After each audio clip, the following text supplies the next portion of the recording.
Camarade président Vladimir Poutine, camarade président chef d'État africain, camarades chefs de délégation, bonjour. C'est un honneur pour moi ce matin donc de prendre la parole ici et de vous passer donc le salut fraternel du peuple du pays des hommes intègres. C'est aussi le lieu pour moi, avant tout propos, de rendre grâce à Dieu, Dieu Tout-Puissant qui nous a permis de nous réunir ici ce matin en bonne santé pour parler de l'avenir et du bien-être donc de nos peuples. Je m'en vais m'excuser auprès des anciens que je pourrais vexer dans mes propos à venir. Africanité oblige, les droits d'aînesse, je me dois de m'excuser. Camarades, j'ai quelques questions donc de ma génération, mille et une questions qu'on se pose. Mais nous n'avons pas de réponse. Et il se trouve qu'ici, nous pouvons laver donc notre linge sale parce qu'on se sent en famille. On se sent en famille en ce sens que la Russie est une famille aussi pour l'Afrique. C'est une famille parce que nous avons la même histoire. La Russie a consenti d'énormes sacrifices pour libérer le monde du nazisme pendant la Seconde Guerre mondiale.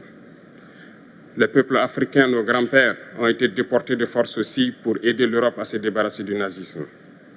Nous partageons la même histoire en ce sens que nous sommes les peuples oubliés du monde, qu'ils soient dans les livres d'histoire, dans les documentaires ou films, on tend donc à balayer le rôle prépondérant qu'a joué la Russie et de l'Afrique dans cette lutte contre le nazisme.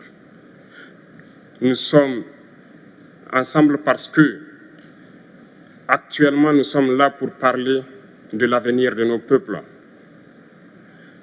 de ce qui va advenir demain, de ce monde libre auquel nous aspirons, de ce monde sans ingérence dans nos affaires internes. Nous avons les mêmes perspectives et je souhaite que ce sommet soit l'occasion donc de pouvoir tisser de très bonnes relations en vue d'un meilleur avenir de nos peuples. Les questions que mes générations se posent sont les suivantes, si je peux me résumer, c'est de ne pas comprendre comment l'Afrique, avec tant de richesses sous notre sol, avec une nature généreuse, de l'eau, du soleil en abondance, l'Afrique est aujourd'hui le continent le plus pauvre. L'Afrique est un continent affamé. Et comment se fait-il que les chefs d'État traversent donc le monde à mendier? Voici des questions que nous nous posons et que nous n'avons pas de réponse jusque-là. Nous avons l'occasion de tisser de nouvelles relations. Et j'espère que ces relations puissent être les meilleures pour donner un meilleur avenir à nos peuples. Ma génération me charge aussi de dire que, par ce fait de pauvreté, ils sont obligés de traverser l'océan pour essayer de rallier l'Europe. Ils meurent dans l'océan. Mais que prochainement, ils n'iront pas traverser parce qu'ils viendront devant nos palais pour chercher leur pitance quotidienne. Pour ce qui concerne le Burkina Faso, aujourd'hui, nous sommes confrontés depuis plus de 8 ans à la forme de manifestation la plus barbare, la plus violente du néocolonialisme, de l'impérialisme. L'esclavage qu'on tend encore à nous imposer. Nos dévanciers nous ont bien appris une chose. L'esclave qui n'est pas capable d'assumer sa révolte ne mérite pas que l'on s'apitoie sur son sort. Nous ne nous apitoyons pas sur nos sorts, on ne demande pas que quelqu'un s'apitoie sur notre sort. Le peuple burkinabé a décidé de lutter contre l'île terroriste en mesure de relancer son développement. Dans cette lutte, des vaillants peuples, des vaillantes populations se sont engagées à prendre les armes face au terrorisme, ceux que nous avons affectueusement appelés les VDP, des volontaires. Nous sommes surpris de voir les impérialistes traiter ces VDP de milices et de tout type. C'est décevant, parce qu'en Europe, lorsque des peuples prennent les armes pour défendre leur patrie, on les traite de patriotes. Nos grands-pères ont été déportés pour sauver l'Europe. Ce n'était pas avec leur consentement, contre leur gré. Et bien au retour, on se rappelle bien qu'à Tiaroy, lorsqu'ils ont voulu revendiquer leurs droits élémentaires, ils ont été massacrés. Cela ne fait rien donc. Lorsque nous, peuple, nous décidons de nous défendre, on nous traite de milices. Mais là n'est pas le problème.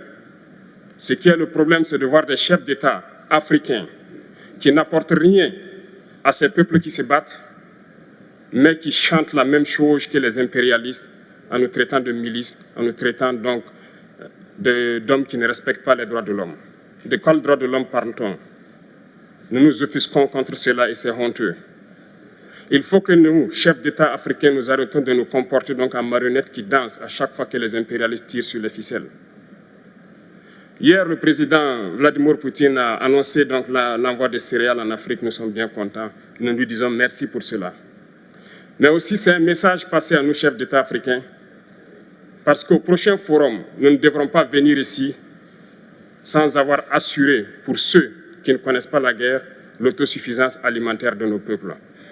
Nous devons prendre l'expérience de ceux qui ont pu déjà atteindre cela en Afrique, tisser de bonnes relations ici et tisser de meilleures relations avec la Fédération de Russie pour pouvoir assouvir les besoins de nos populations. Je ne serai pas peut-être long, le temps imparti est très court. Nous sommes obligés de nous arrêter à un moment donné. Mais je voudrais terminer en disant que nous devons donc rendre hommage à nos peuples qui se battent. Gloire à nos peuples, dignité à nos peuples, victoire à nos peuples. La patrie ou la mort, nous vaincrons.